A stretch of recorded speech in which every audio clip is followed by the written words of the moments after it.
For those of you that are on the fence, and whether or not you've been training for a while, whether or not you've been training for a while, or whether or not you have, you're kind of just getting into it, it doesn't really matter because nothing's really happened before now. Now is the day one. Now is the day one. Now is the start of all the rest of your days that you have left.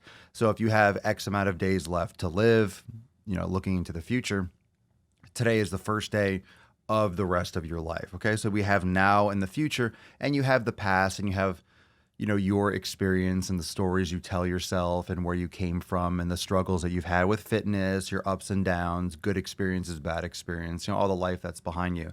So if you're thinking about now and what's going on in the future, wherever you start, whether you're changing your path, let's say you've been training for years, today can still be day one from a new approach, for a new mindset, for a new focus for your training. And if you've never started, this is going to be just the start period. This is going to be the same thing. It's a change. It's a change from not doing.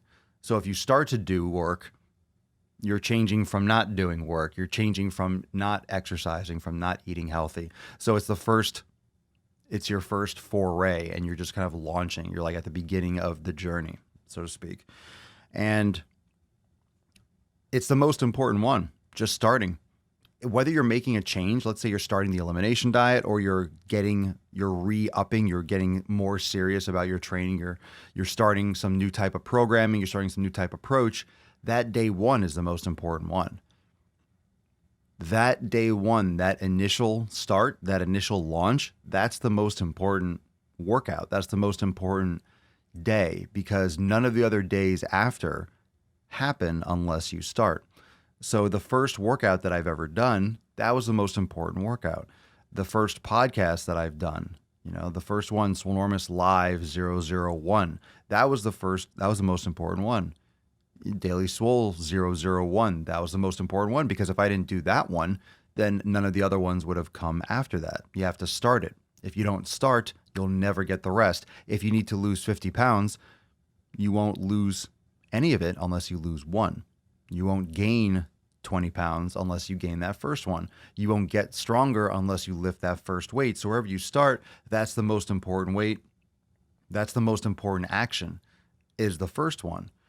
And it doesn't necessarily get easier, because you get a lot of people that ask, okay, after you've been training for 5 years, hey, Papa Swolio, does it get easier over time? Because I'm not training, or because I've been training for 20 years, does it get easier? And the answer is yes and no. I don't know if it gets easier or if it gets harder, and you just get used to it getting harder. Because as the more you lift, then you start dealing with recovery more. You start dealing with those nagging injuries, or all those little tiny things that build up over time from using your body, from maybe not recovering as much and then balancing it out. You have everyone that trains has something to deal with. If you're physically active, no one's just perfectly, there's no pain whatsoever. I feel fantastic. Sometimes I'm tight and I get sore, and sometimes you have little aches here and there, but it just happens because you're using your body. It's not like you're injured, so to speak. So because you're always putting your body through it, you're wearing your body down. Your body's always trying to recover. Over time, you have to change and adjust the way you exercise and the way you put your body under stress. And that's something that I've realized, which is why I push yoga, meditation so much, because if you are beating yourself up over and over and over again, eventually your shit just breaks. You can't just keep on getting stronger. You can't just keep on lifting heavier. You can't just keep on putting on muscle. Eventually you have to reach that point, or you eventually will reach that point where it's all right, I'm not going to get bigger. I'm not going to get stronger.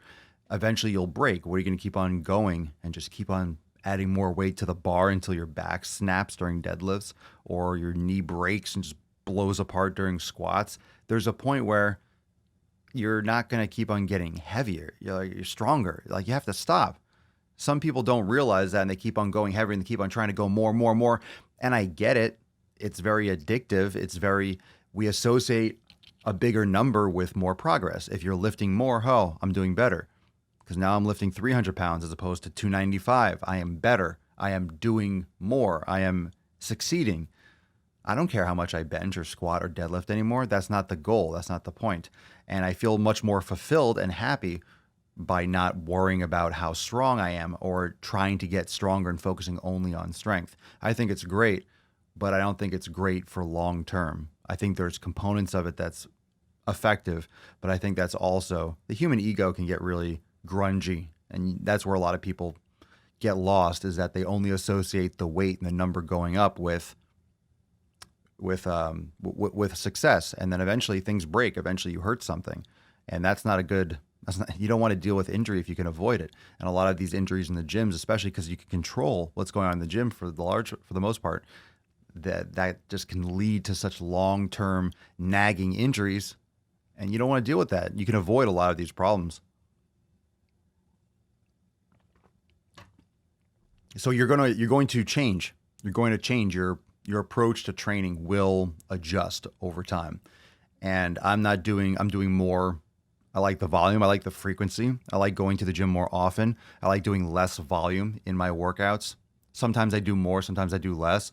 I combine more body parts. I try to keep it to more of a larger split. I really do, in general, like a chest and back, legs, and like an arm day. I like breaking up like that.